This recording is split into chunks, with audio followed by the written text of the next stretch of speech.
The views and opinions expressed do not necessarily reflect those of Access Fort Wayne, the Allen County Public Library, or any other supporting groups.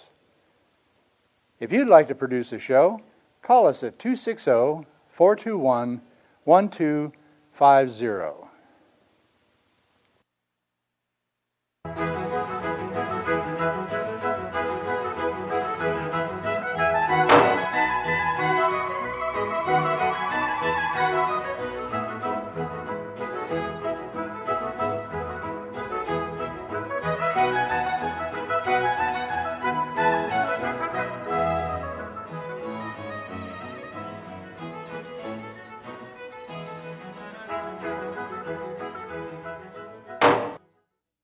Good evening, ladies and gentlemen, and welcome to the Speakers and Leaders Hour. We are coming live to you on Allen County Public Library Access Television. We meet once a month, the first Tuesday night of the month. Tonight we have two portions to our show.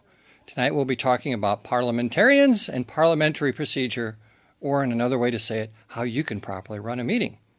We'll also be talking about Toastmasters, a great organization that helps you to become more confident and a better presenter. I'm your host, Bob Norris, and I'll be moderating tonight, as I just noted. And I would like to thank everyone for tuning in and watching us. Parliamentary procedure, what is it? Why do we need it? Well, to start out with, we will have one of our primary parliamentarians speak on Parliamentary 101. Please give a warm welcome to distinguished Toastmaster Tom Haller.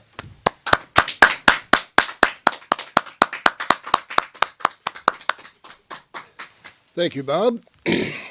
Thought we'd go over a few of the very basics tonight, including some errors that I've come across recently. And by the way, hello to everyone out there in TV land, my fellow Toastmasters and parliamentarians, and especially to you, Dave Wilkins, if by any chance you're listening. I hope you are.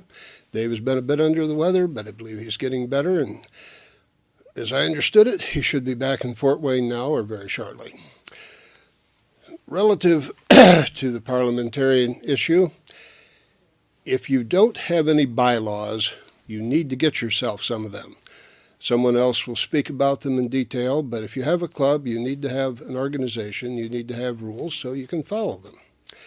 Now, if a club is the group of people, whether it's a club or whatever it is of any size, you will need to follow some very basic parliamentary procedure if you're going to be orderly and fair to each other. When someone wishes to speak, they should make a motion. They shouldn't just blurt it out from the floor. They need to make a motion. Now, someone else can amend this motion if they would like, and someone else can amend the amendment. But that's it. No more. You have to then start working your way back out of it. And you have to deal first with the last one that was made. You have to resolve that. If you think about this, some of this stuff may not seem natural or correct, but if you think about it, it really is. You have to start with the last, do that, and work your way back through it. Now, there is the issue of a second. This often becomes a much bigger deal than it was ever intended to be. The point of a second is to make sure that there are at least two people who want to talk about it. I did not say that there would be two people who think it's a good idea. I simply say two people that want to talk about it. The secretary does not need to record who made the second. You see this all the time. I think Ralph made it. No, I'm pretty sure Jenny beat him to it. Doesn't make any difference, folks. The motion was made by someone and it was seconded. That's all that matters. That's not really necessary if they just start talking about it. You see this. People are either, I'm not sure if they're helpful, trying to be helpful, or if they think they can pull the plug on the whole thing by pointing out there was no second. Doesn't matter. There's an implied second once people start talking about it. So, you're going to make a motion. At that point, there will be discussion on it. The person who made the motion will go first, typically. Then somebody with an opposing point of view will speak. And everybody that wants to will go back and forth. Everybody should have a chance to speak before anybody speaks the second time. Now, it's not, as I mentioned before, it's not necessary that the person that seconded this is even in favor of it. He doesn't have to speak on the side of being in favor of it. He may, in fact, have decided that he just wanted to second it so he could find out about it and they could get on with it. If he's really clever and he noticed nobody was seconding it and he was opposed to it, he may have seconded it just so it could be brought to a vote and voted down. In that case, the person that made the motion wasn't paying very careful attention to who was there and who wasn't, but people do things like that. So now, we've done all this. It's important that the secretary be a separate person from the presiding officer.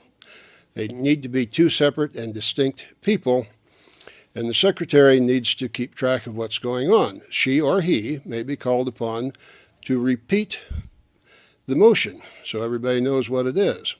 It's important that there be the separation of power in case there later comes up a question about it. So while presiding in the body of the whole, we'll talk about that in a second, if it's a group in its entirety, it's important that the person, regardless of his feeling, the person who's chairing the meeting, should appear to be impartial. This is very different if it's just a meeting of the executive officers. And sometimes you can't tell one group from the other without a scorecard. I went to a number of deck meetings before I ever figured out, and that's a Toastmaster expression. I figure most of you watching are probably Toastmasters. A deck meeting is not a body of the whole. It's a group of the officers. So even though there's a whole lot of people there, it's completely different for parliamentary procedure. The last thing that goes, as you have less and less parliamentary procedure, is the need to have democracy. It will always remain a democracy, no matter how few people you have there, what kind of a meeting it is. The first thing that goes is the presiding officer making suggestions of his own. It's very important in the body of the whole that he appear to be neutral. However, when he's just dealing with his chief officers, that is the time he would put forth his ideas. Nothing at all wrong with that. I asked Mr. Wilkins one time how you tell how much parliamentary procedure you need. He said, you use as much as you need. So after a while, it would be mostly past precedents. But anyway, two different kinds of meeting, two very different needs. Nonetheless, you absolutely have to continue to have parliamentary procedure so that everyone is treated fairly and equally. And if you don't have any experience with parliamentary procedure, you need to get a manual and a handbook. Robert's Rules of Order would be good. There's a whole raft of other ones that are useful. Parliamentary Procedure for Dummies, for Idiots. I don't care for the titles, but they're very good and very useful. If you follow these procedures carefully, you could probably will find you're interested enough that you want to come to our parliamentary meeting. Here in Fort Wayne, we have a parliamentary club, which meets right down here in the public library in the Globe Room every third Monday. Now, this particular month, we're on vacation, but starting in September, come and see us by all means. But be careful, follow your parliamentary procedure, and you will stay out of a lot of trouble. Bob, take it away. Thank you, Tom. Now that you've gotten your feet wet about parliamentary procedure, what else is there? There's a whole lot. Next up, we will be talking about the parts of a motion when you're using parliamentary procedure. We would like to, we have the importance and sections of the bylaws. I skipped over that one. We will get to the parts of a motion. And the importance and sections of the bylaws will be discussed by longtime parliamentarian, prime parliamentarian, distinguished Toastmaster, Marlene Purdy. Marlene. Thank you, Bob. Bylaws. Why do organizations need bylaws? Well, it's a little bit like what would happen if you went to a basketball game and there were no rules or guidelines, or a kids' softball game. You'd have more arguments among parents than you already do. And so it's a little bit like that. You need some basic guidelines in order to function effectively. And these happen with the bylaws. And Robert's Rules of Order have some specific suggestions on what belongs in the bylaws. The first point, the name of the organization. Now, obviously, if you're going to function as an organization, you should have a specific name. If you jump from one name to another, you're going to lose your identity. So, the first item in the bylaws is the name of the organization. Number 2, the object of the organization. Why do you exist? Is it to, like Toastmasters, to promote communication and leadership skills? Is it like one of my favorite organizations, my garden club? Is it to promote the love of raising flowers and gardening and that type of thing? So the second point in the bylaws should be the object of the organization. Number 3, who are the members? I actually belong to an organization, it's actually a foundation, that there was a debate about who are the members of the foundation. And it is spelled out very distinctly in the bylaws. Point 3 in the bylaws. Number 4, who are the officers? Now, you may have a president, a vice president, or maybe 2 or 3 vice presidents. You may have a recording secretary, a corresponding secretary. But the organization needs to decide who their officers will be, and they need to be delineated in the bylaws. How often will your group meet? For instance, our Advanced Speaker and Leaders Toastmasters Club meets once a month. And it's spelled out where our meetings are and when they are. And so point 5 in the bylaws should be the meetings. Number 6, who would be the executive board? Who would be in charge during those times between meetings? Is it the officers? Is it the officers plus some board of directors or whatever? So who are the members of the executive board? Number 7, the committees. Do you have any standing committees? Now, ad hoc committees wouldn't fall under this, but if the organization has standing committees, they would be delineated in the bylaws.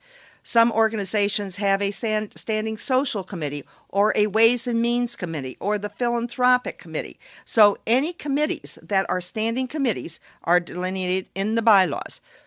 Perhaps it would be the nominating committee. Who would be on the nominating committee? Some organizations do not allow past presidents to serve on the nominating committee, while others actually have the past president as the chair of the nominating committee. So that needs to be spelled out in item number 7. Number 8, the parliamentary authority. Are your organization's rules going to be governed by Robert's Rules of Order? And that is the most common one. There are some others, but Robert's Rules of Order, newly revised 11th edition, is the most common one. Number 9, amendment procedure. What do you have to do to amend your bylaws? Usually it requires a 2/3 vote of the membership, or there are different ways, but it needs to be spelled out in the bylaws as exactly how you can amend these bylaws. Such as, say the organization meets at a certain location and then they decide to change locations. If it's spelled out in the bylaws, like in Toastmasters, it doesn't say the exact location is not part of the bylaws, but the city is part of the bylaws. So if that happens and you move cities, and I belong to one Toastmasters club in Ohio, believe it or not, that moved a mile down the road and went from being in Perrysburg to Maumee, and so we had them in the bylaws, and then they changed back to Perrysburg. So it gets kind of interesting sometimes, but you need to decide which things are in the bylaws and how you go about amending them. And finally, number 10, a dissolution statement. What happens if the organization ceases to exist? So if you have money, what happens to the money? If you have other assets, what happens to those assets? Every organization that's going to operate effectively needs to have some rules of order, some rules and regulations governing how they exist, and this is done through the bylaws of that particular organization. Mr. Moderator. Thank you, Marlene. Before we're done tonight, you'll have a very good understanding of parliamentary procedure. It may make your head swim, but don't make it swim. Come to one of the meetings. Get to know these great folks, and you can make these meetings a lot of fun. Now, we are ready for the parts of a motion. And here to tell us about that is Dennis Osborn.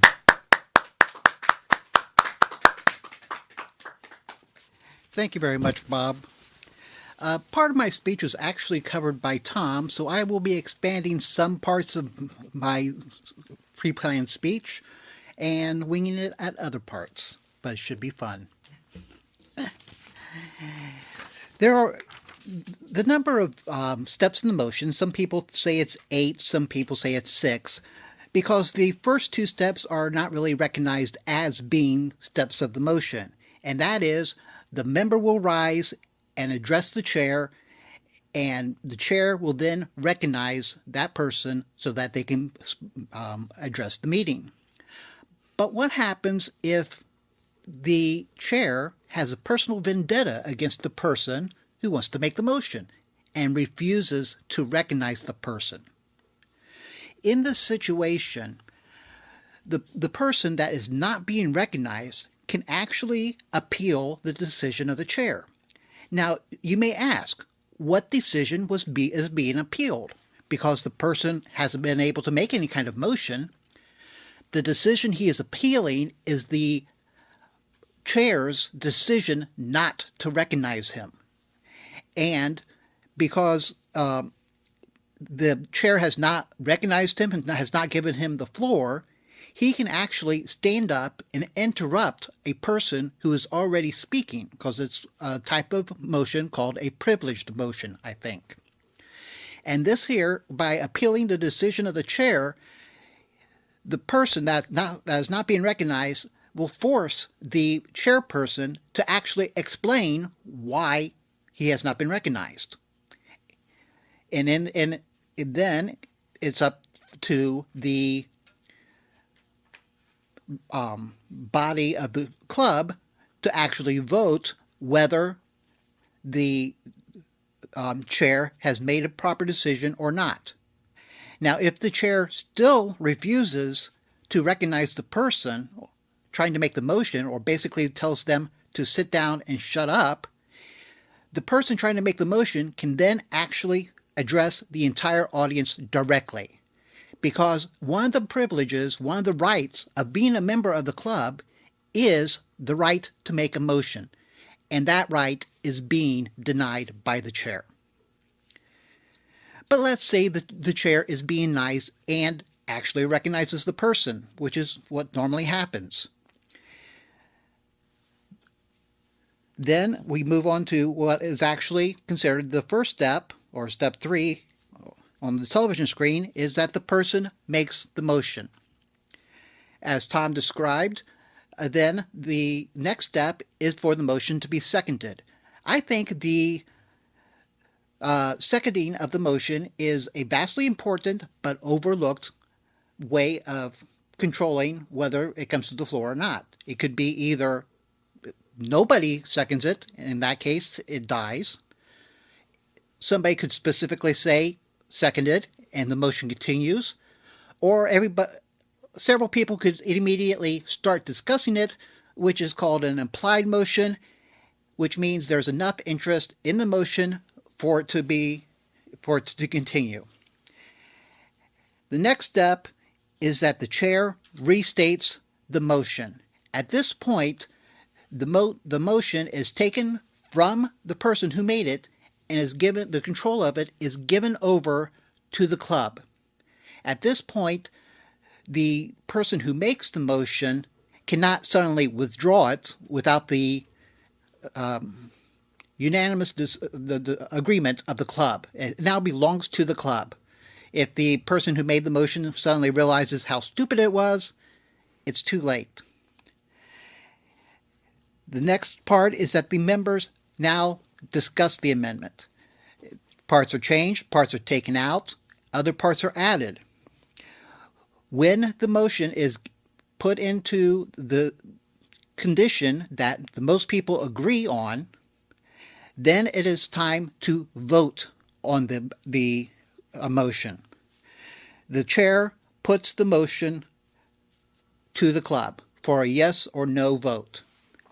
Now, when taking the vote, most common if it's a small group, a voice vote will be enough. All those all of those in favor of it say aye. All opposed say no. What you should never do is all in favor say aye. All opposed, same sign. That is strictly frowned upon in the Parliamentarian Club. And the reason for this is if the approval says aye and those opposed say aye, the last and final step, when the chair announces the results of the vote, if he says the ayes have it, which ayes is he referring to? The ones in favor or the ones opposed? That is the reason why you should never use the words same sign. After the vote has been taken, the chair announces the results of the vote, and it is recorded in the minutes of the meeting, and that completes the steps of the motion, and at that point, another motion may be presented. Just like at this time, another speaker will take over for me. Mr. Moderator. Thank you, Dennis. Okay, we have another portion, and we were going to ask one of our presenters to come back up and tell us why. Marlene Purdy.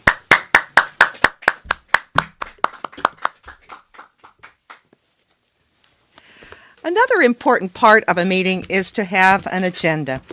And I've actually shared this story earlier, and I will share it again. And it was a favorite of the late Bill Cartwright, who was one of the founders of this show. He was a parliamentarian and served as president of his local town council. He was proud that their meetings were productive and efficient. Once at a meeting of other government officials, someone in a similar position remarked that their council meetings went on for hours. Upon questioning the other gentleman, he acknowledged that they did not follow an agenda. Bill's quick response was that was the reason. By following proper parliamentary procedures and having an agenda, meetings can be handled much more efficiently.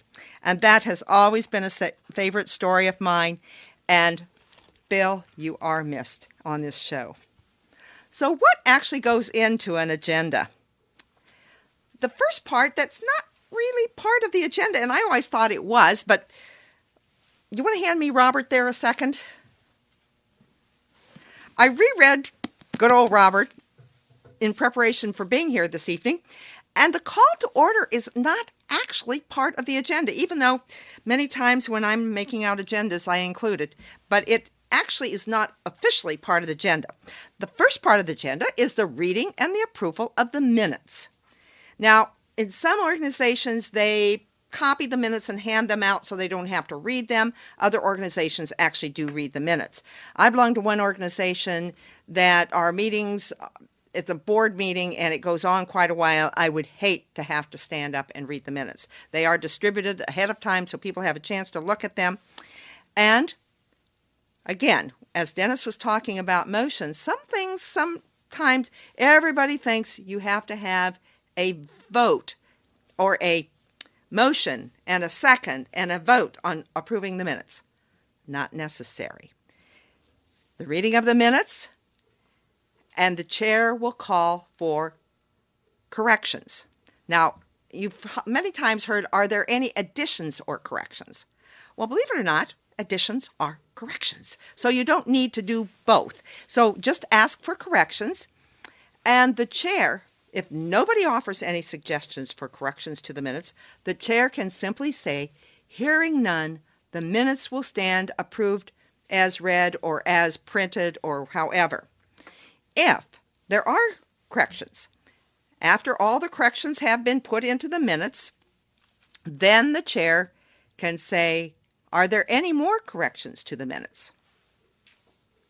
Hearing none, the minutes will stand approved as corrected.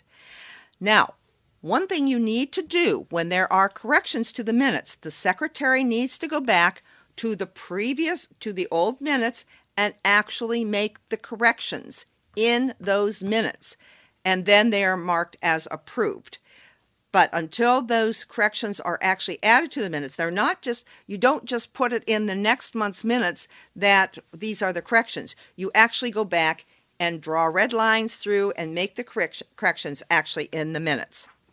The next part of the agenda, reports of officers, boards, and standing committees. Well, guess what one of those officers are? Anybody have any ideas? What is one of the officers that you would do at that part? The financial report, the treasurer's report. That comes under Part 2, reports of officers, boards, or standing committees.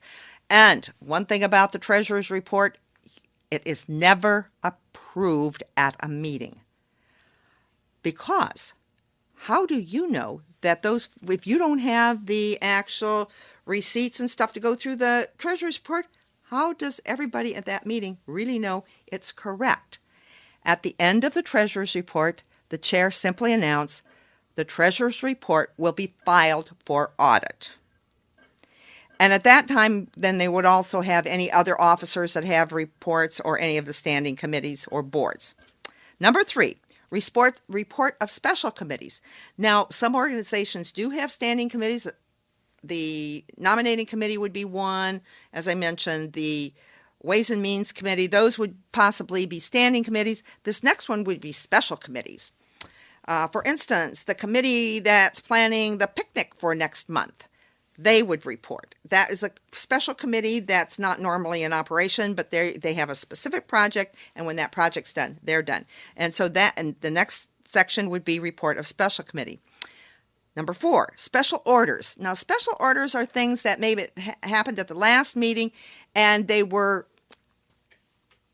decided that they would take a report at this coming meeting. And those are special orders, and it's a little complicated. That's one you really need to read more in Roberts about special orders. Then comes unfinished business. How many times have you heard people talk about old business? Well, if you meet every week, it's not really old, it's just unfinished. So unfinished business is the proper term. And after all unfinished business, and that is anything that was introduced at previous meetings that hadn't been dealt with, that comes under unfinished business. And finally, any new business to come before the group. And after new business is taken care of, guess what? The meeting can end. Mr. Moderator. Thank you, Marlene. We've given you a very brief but concise and precise summary of parliamentary procedure and how it can be useful in your meeting. And we will be right back following these announcements. Thank you very much. And now for our next speaker, Stanley Glitchner.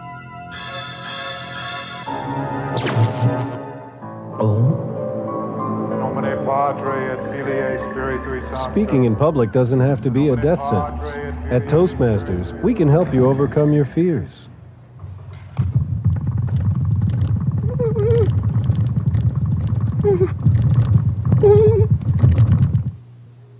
I'd like to begin tonight with a little joke. This guy, he's a farmer, and he says, "Hey, hello, sorry." But seriously, folks. Speaking in public is no joke. Doctor says, chicken says... For help, call Toastmasters, the public speaking support group. The chicken. All the education in the world won't help you get ahead in life if you can't express your ideas effectively. Every day, competition for advancement gets tougher and tougher. You need an edge. A Toastmasters club can give you that edge. A low-cost learning experience for men and women. Toastmasters gives you the confidence to express your ideas to anyone. Get the Toastmasters edge.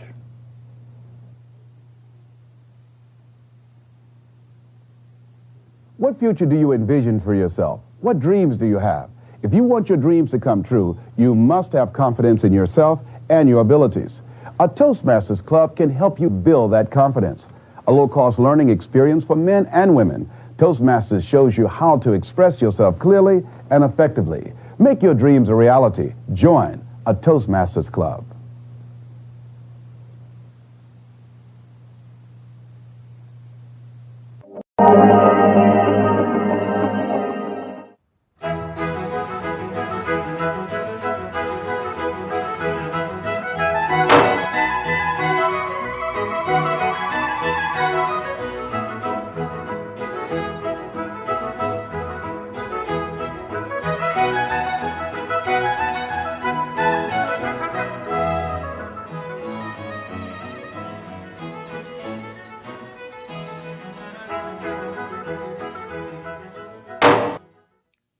Hello, and we're back. If you missed our first half hour, we focused on parliamentary procedure.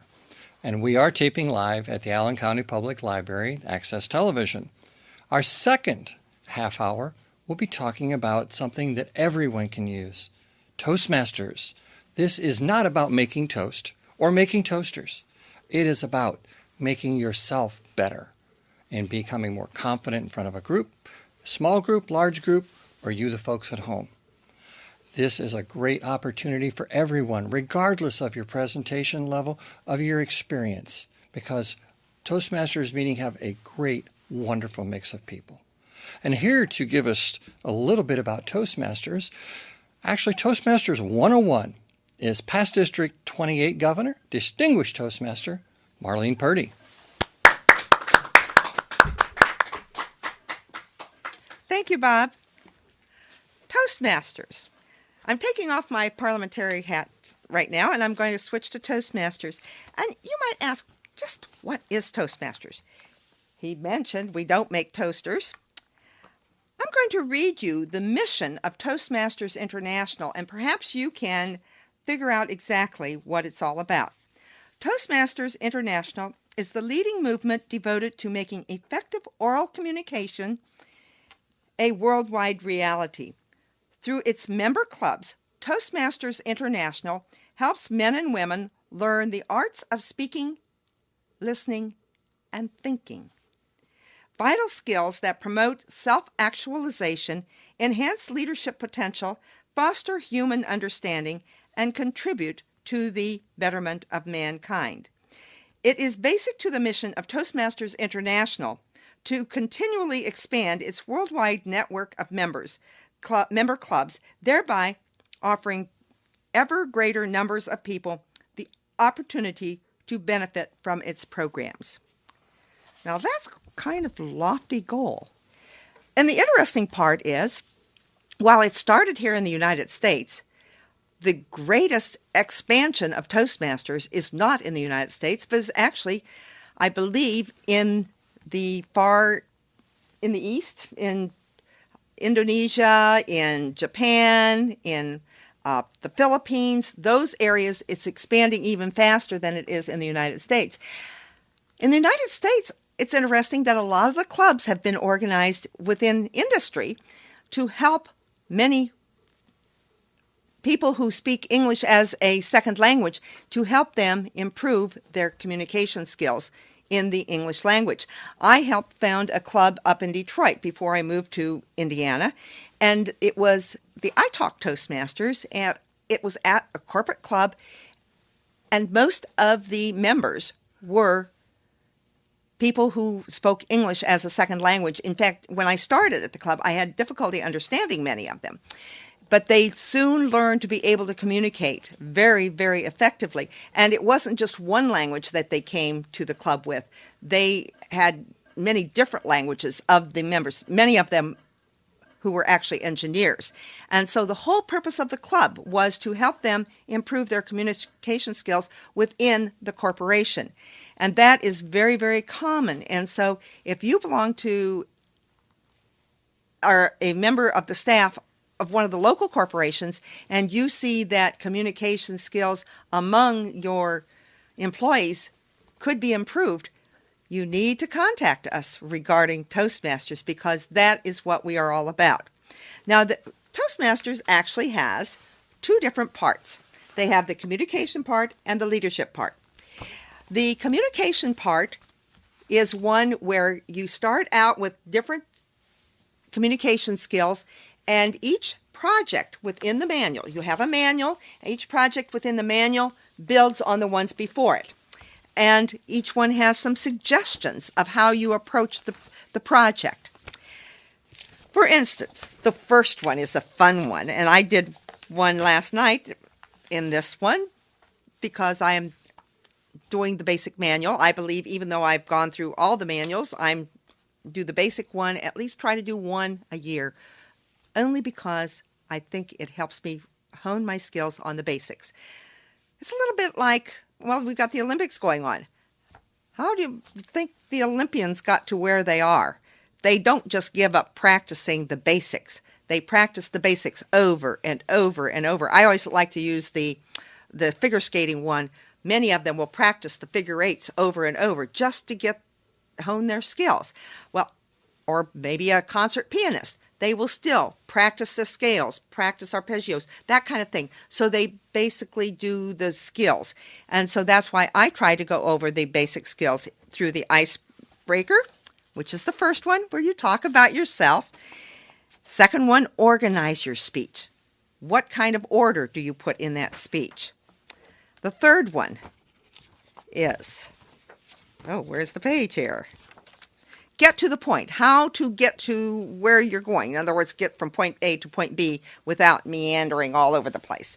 So each one of them builds on the one before it, and there are 10 in this basic manual. Once you complete the basic manual, you will have earned your competent communicator designation. The nice thing about these is that each one is evaluated, and our next speaker is going to be talking about evaluations and how important they are to Toastmasters. Because if you kept doing the same things over and over and they're not to your best advantage, what good is it? So he's going to talk about the importance of evaluations. So that's the communication side of it. And then we have the leadership side. And within the leadership side, there are exactly the same things, although it's a little bit simplistic because you're not giving speeches, but it evaluates how well you are at organizing and delegating.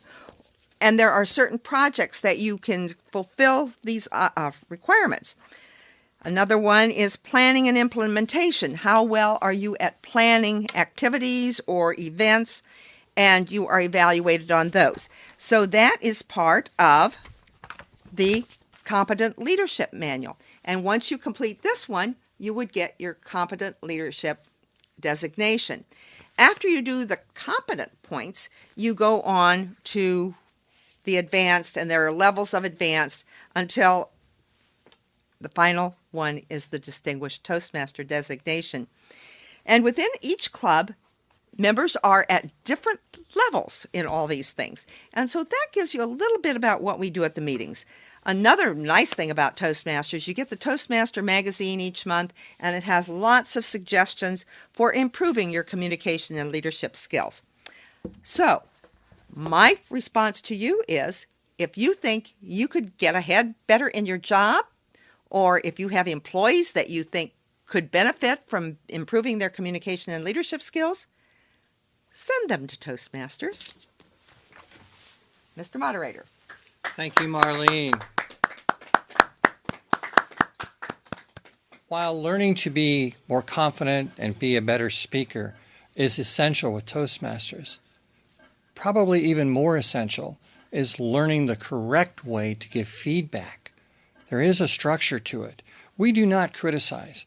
No matter whether someone says constructive criticism, our mind doesn't. Here's the logical part, here's constructive, the heart, oh my gosh, I'm getting criticized. So we do something different. And our next speaker, Robert Knox, Toastmaster, will give us the importance of evaluations, which he'll give us some of the anatomy involved. Thank you, Bob. Evaluations. What are they? Excuse me, my terrible lack of protocol. Fellow Toastmasters and everyone viewing out there. What is an evaluation? Is it a speech? It bears a couple of similarities to a speech. It is timed. There is an opening, a body, and a close, but there it stops because the purpose and the focus of an evaluation is so specific. As an evaluator, your focus is the presentation made by one individual at a particular meeting. And the purpose is to give that person a reason to come back and give another speech.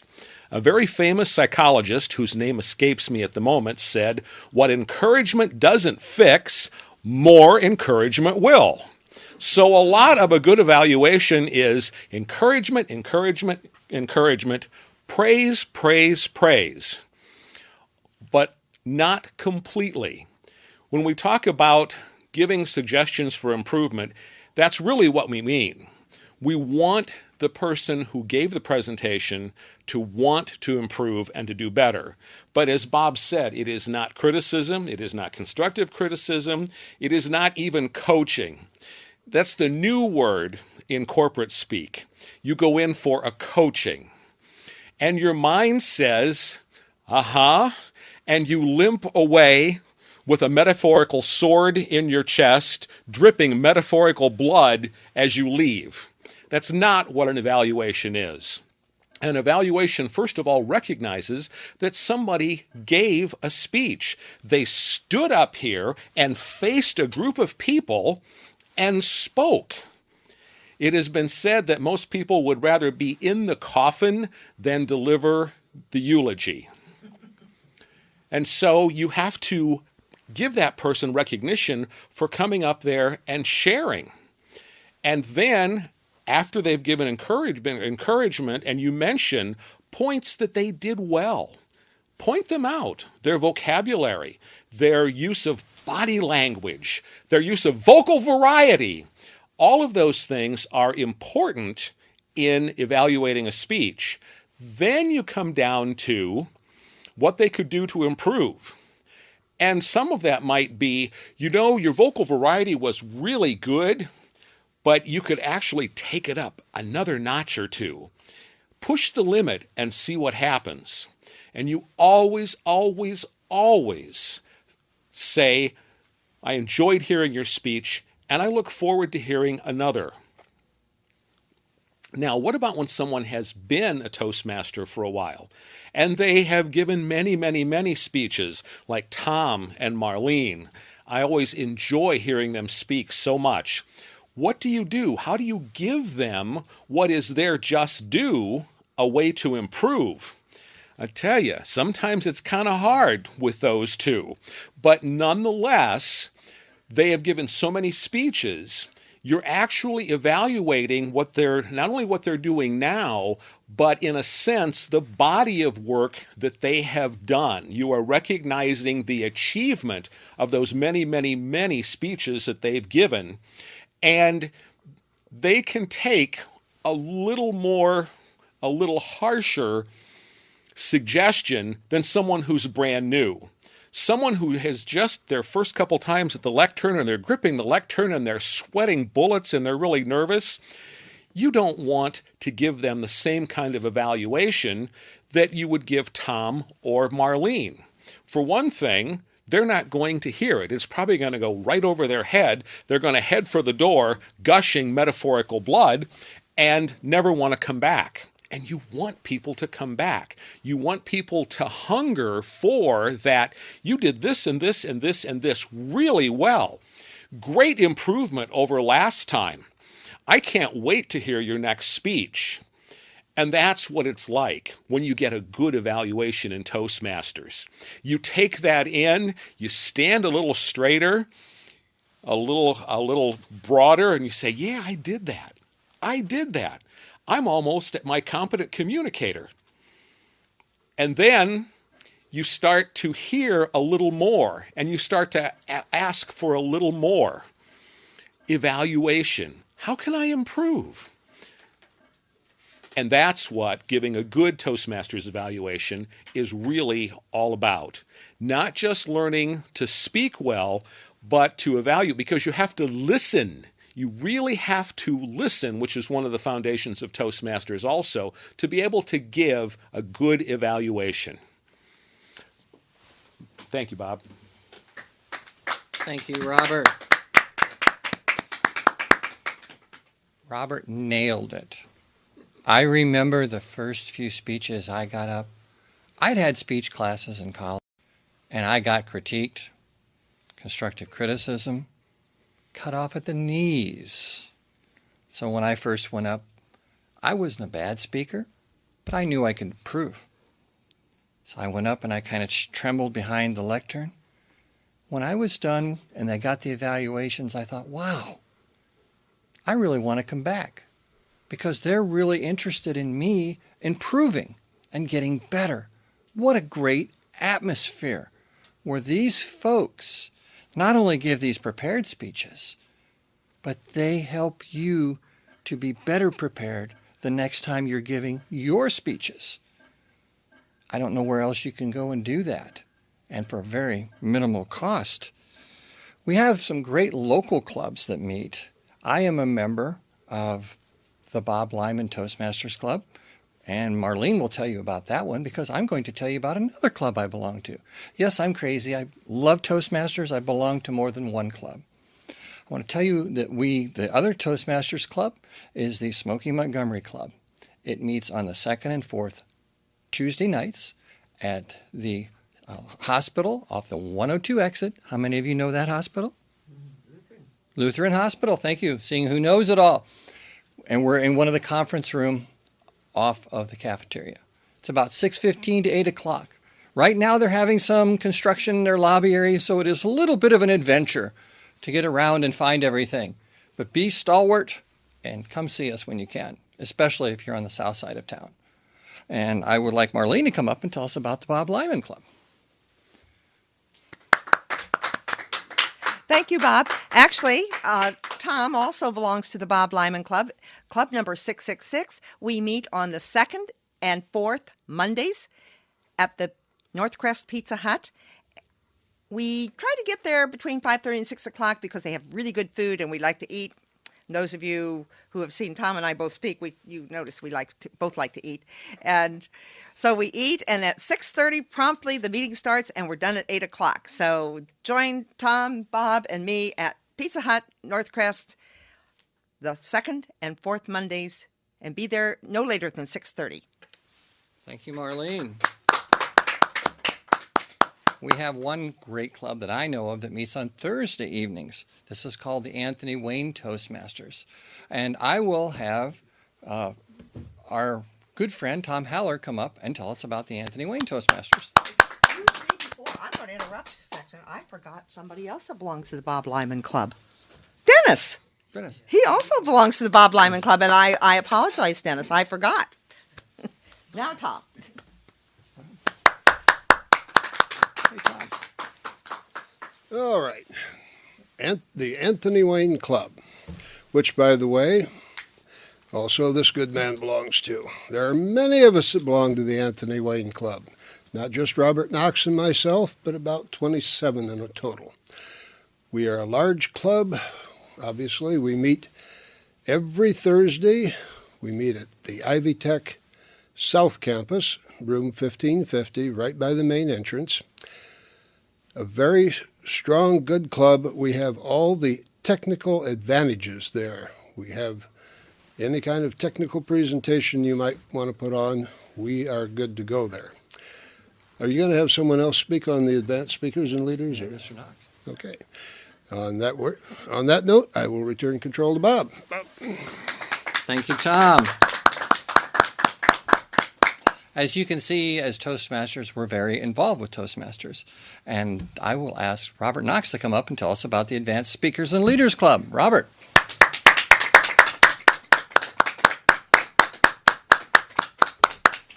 Thank you, Bob. I wasn't expecting this, but this is what Toastmasters does for you, is to give you the confidence to be able to get up in front of a group of people, even in front of a television camera, and speak without having a prepared speech. The purpose of the Advanced Speakers and Leaders Club is to be able to give more in-depth presentations than you can do in 5 to 7 minutes. 5 to 7 minutes is a typical Toastmaster speech. Toastmasters are punctual, and so an evening meeting normally begins at 6:30 and ends promptly at 8 p.m. So if you have 3 5 to 7 minute speeches, you have 5 to 6 1-minute speeches in table topics, you have all of those evaluations, plus an A-Counter Grammarian's report. You open the meeting with an invocation and pledge, and then have a business meeting, and usually a short break between the business meeting and the start of the educational portion. That pretty much takes up an hour and a half. So people are limited in the length of presentations they can do. But with the Advanced Club, it's very possible to do 15, 20, a 30-minute presentation, a demonstration. I actually brought my computerized sewing machine in once and had a lot of fun doing a demonstration of all the things that it could do. And that was probably about, a 30-minute presentation? But those things are possible when you have the time to do them. And so if you join Toastmasters, or I should say when you join Toastmasters, once you are almost finished with the first book, could I see that again, Marlene, and hold it up? Once you're almost finished with this first book, the 10 projects, I think you have to have 9 done. You can make your 10th presentation at the Advanced Speakers and Leaders Club and then become a member of that. So there's always room to grow in Toastmasters. Thank you, Bob. Thank you, Robert. For those of you that have been with us all evening, you'll remember the first half hour we talked about parliamentary procedure. And to tell us a little bit more about parliamentary procedure and the meetings, where and when, we have Dennis Osborn. Thank you, Bob. Fellow Toastmasters and people out there in TV land. I am actually the president of Chapter 33 of the American Institute of Parliamentarians, which is the club here in Fort Wayne that meets every third Monday at the main branch of the Allen County Public Library. We meet upstairs in the Business and Technologies conference room, and the meetings are open to anybody. Anybody who has questions about what to do at a club organization, if you're suddenly elected into, or in some cases drafted into, a position of power and have no idea, come to one of our meetings. We would be glad to help you through the basics of running a meeting. That is what we're here for. And just every third Monday. Are we meeting this month? Oh, this month is our picnic. This month we are not meeting the third Monday. But the following month in October, September, we are definitely meeting third Monday.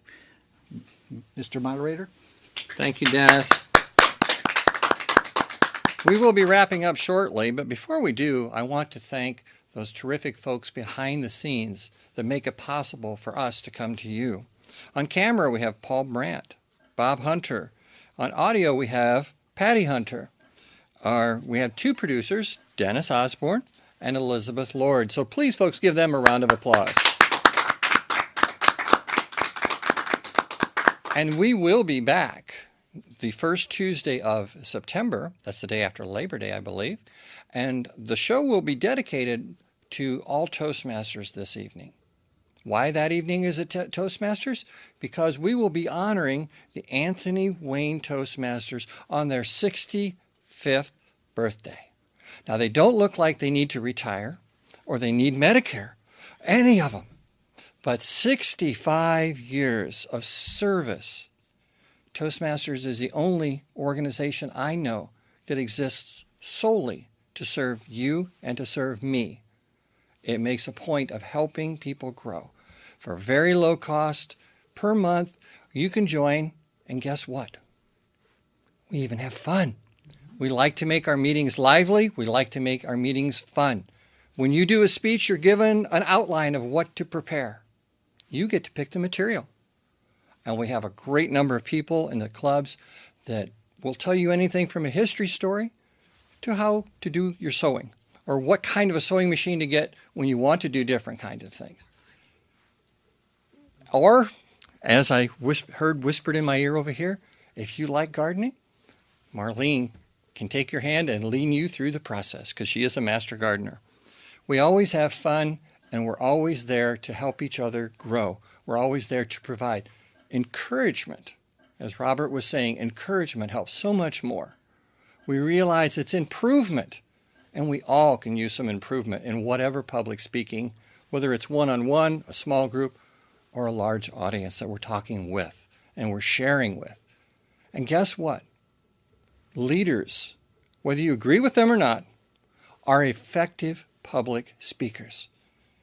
So as we noted earlier, if you get drafted into a position of leadership, make sure your skills are on the level that you can communicate the mission statement, the vision statement, the mission of the club, the group, or whichever you're communicating for.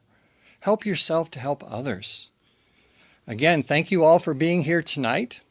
We appreciate you sharing your time with us and allowing us to enter your living rooms, your television rooms, wherever you're watching us from. And we thank the staff of the Allen County Public Library behind the scene for giving us this opportunity to share parliamentary procedure and Toastmasters.